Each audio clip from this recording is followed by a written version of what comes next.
നമസ്കാരം സുഹൃത്തുക്കളെ. ഗ്യാസിനെ കുറിച്ചൊന്നും എന്താ പറയാത്തത് എന്ന് എൻ്റെ ഏറ്റവും അടുത്ത വേണ്ടപ്പെട്ട ചില സുഹൃത്തുക്കൾ എന്നോട് വന്ന് ചോദിക്കുകയുണ്ടായി. സത്യം പറഞ്ഞാൽ ഗ്യാസിനെ കുറിച്ച് അത്ര വ്യാകുലപ്പെടുന്ന ആളല്ല ഞാൻ. കാരണം എൻ്റെ വീട്ടിൽ 3 അടുപ്പുകൾ ഉണ്ട് എന്തായാലും. അതേപോലെ തന്നെ ഇഷ്ടം പോലെ വിറവ് കിട്ടാനുള്ള നാട്ടിലുമാണ് ഞങ്ങൾ ജീവിക്കുന്നത്. വിറകിനോ തൊണ്ടിനോ ചിരട്ടിക്കോ ഒന്നും ഒരു പഞ്ഞോ ഇല്ല. ഇനിയിപ്പം ആയുഷ്കാലം ഗ്യാസ് ഇല്ല എന്ന് പറഞ്ഞാലും അത് എന്നെ ബാധിക്കുന്ന കാര്യമേ അല്ല. പിന്നെ ചിലർ പറയുന്നു, ഈ പറഞ്ഞ ജോലിക്ക് പോകുന്നവർക്ക് അതൊക്കെ ബുദ്ധിമുട്ടായി വരുന്നു, രാവിലെ എഴുന്നേക്കണം.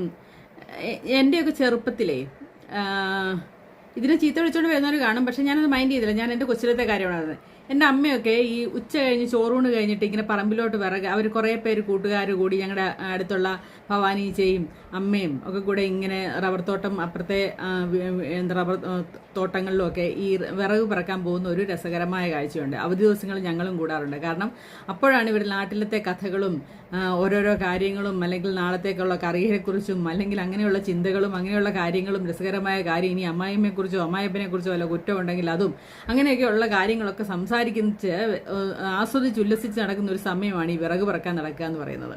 അപ്പോൾ സത്യം പറഞ്ഞാൽ ഈ വിറകില്ലാതെ വന്നു എന്ന് കേൾക്കുമ്പോൾ എനിക്ക് അതൊക്കെയാണ് ഓർമ്മ വരുന്നത്. കാരണം യുദ്ധം വരുമ്പോൾ നമുക്കുണ്ടാകുന്ന ബുദ്ധിമുട്ടുകളെക്കുറിച്ച് മാത്രമേ നമ്മൾ ചിന്തിക്കുന്നുള്ളൂ. ഈ ആ രാജ്യത്ത് കിടക്കുന്ന ആ മനുഷ്യരുടെ അവസ്ഥയെക്കുറിച്ച് നമ്മൾ ചിന്തിക്കാതെ നമ്മൾ വ്യാകുലപ്പെടുകയാണ്. അതായത് ഈ പറഞ്ഞ ഓരോരുത്തരും പലപ്പോഴും എനിക്ക് ആലോചിക്കാറുണ്ട്, നമ്മുടെ കേരളത്തിലോ ഒക്കെ ജീവിക്കുന്ന പലരും ഇന്ത്യയിലല്ലേ താമസമെന്ന് പോലും ചിന്തിക്കാറുണ്ട്. കാരണം 1ാം ക്ലാസ് വരെ തൊട്ട് 10ാം ക്ലാസ് വരെ രാവിലെ എന്നും ഇന്ത്യ